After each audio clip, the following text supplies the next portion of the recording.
अस्सलाम वालेकुम। आज हम बच्चे पढ़ेंगे इलेक्ट्रॉन अफिनिटी क्या होती है। सबसे पहले डेफिनेशन देख लेते हैं। It is the amount of energy change when an electron is added up in the outermost shell of an isolated gaseous atom. इसका मतलब क्या है?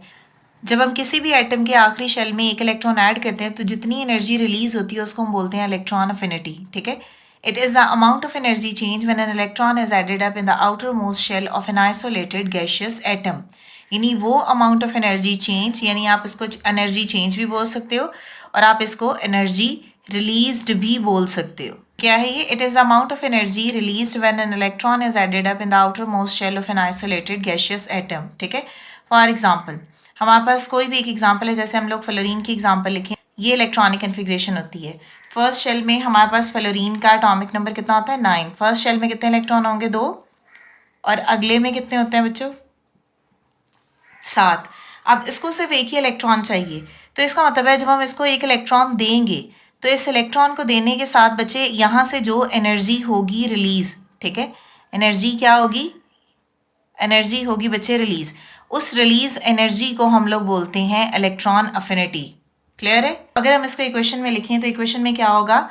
फ्लोरीन है, फ्लोरीन में हमने एक इलेक्ट्रॉन ऐड किया, फ्लोरीन कन्वर्ट होगी F नेगेटिव में और इसके लिए डेल एच कितनी रिलीज होगी? -328 किलो जॉल पर मोल। तो ये है बच्चों इलेक्ट्रॉन अफिनिटी की डेफिनेशन, यहाँ पे इसकी एग्जाम्पल। नेक्स्ट ऐसे ही हमने देखनी है variation of electron affinity in period and groups. Last time बच्चों हमने आयनाइजेशन एनर्जी पढ़ा था, तो हमने ये पढ़ा था ना कि आयनाइजेशन एनर्जी इंक्रीज करती है पीरियड में, डिक्रीज करती है ग्रुप में। वैसे ही इलेक्ट्रॉन अफिनिटी और इलेक्ट्रॉन नेगेटिविटी का कॉन्सेप्ट भी है, सेम ही ट्रेंड है इनका भी। तो variation of electron affinity period में अगर देखें तो इलेक्ट्रॉन अफिनिटी वैल्यू इंक्रीज करती है left to right in a period. Reason क्या होता है? क्योंकि लेफ्ट टू राइट पीरियड में जो साइज है एटम का वो डिक्रीज हो रहा होता है। क्यों डिक्रीज हो रहा था? आपको याद है हमने आयनाइजेशन एनर्जी में एक पीरियड को एक्सप्लेन किया था और वहां हमने बताया था कि एटम का साइज जो है वो डिक्रीज होता है। क्यों डिक्रीज होता है? क्योंकि एक ही शेल के अंदर बच्चे इलेक्ट्रॉन बढ़ रहे होते हैं।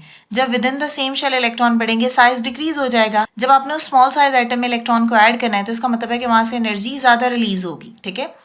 अब रीजन क्या है? Because left to right in a period size of atom decreases with the increase of the force of attraction between nucleus and incoming electron. अब आप ये देखें, जब एटम का साइज होगा छोटा, अब आपने उस छोटे साइज वाले एटम में इलेक्ट्रॉन को करना है ऐड। जब आप इलेक्ट्रॉन ऐड करोगे तो बच्चे जो बाहर से आप इलेक्ट्रॉन ऐड कर रहे हो और जो न्यूक्लियस अंदर पड़ा हुआ है उनके दरमियान में फोर्स ऑफ अट्रैक्शन जो है वो बढ़ जाएगी। तो जितनी ज्यादा फोर्स ऑफ अट्रैक्शन होगी उतनी ही एनर्जी ज्यादा रिलीज होगी। क्लियर है बच्चों? ठीक है। तो मैंने क्या बोला? पीरियड में इलेक्ट्रॉन अफिनिटी की वैल्यू इंक्रीज करती है लेफ्ट टू राइट। रीजन क्या होता है?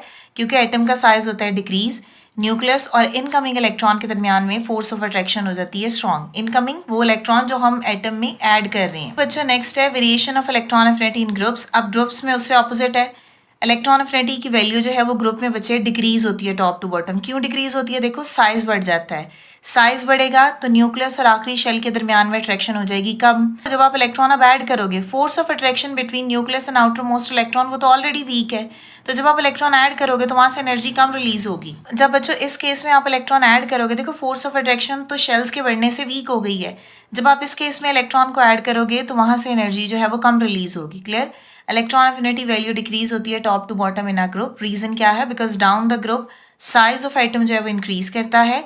जो बिगर साइज एटम है, in a bigger size atom the nucleus will attract the incoming electron with a weaker force. तो इस केस में बिगर साइज एटम के पास जब कोई इलेक्ट्रॉन बाहर से आएगा तो न्यूक्लियस की फोर्स ऑफ अट्रैक्शन वहां पे फिर कम होगी, वीकर होगी। क्लियर है? तो बच्चों ये छोटा सा आज टॉपिक था इलेक्ट्रॉन अफिनिटी का। आई होप कि आपको क्लियर हो गया होगा। अगर स्टिल बच्चों आपका कोई भी क्वेश्चन है तो आप कमेंट कर सकते हैं। नेक्स्ट वीडियो तक के लिए अल्लाह हाफिज।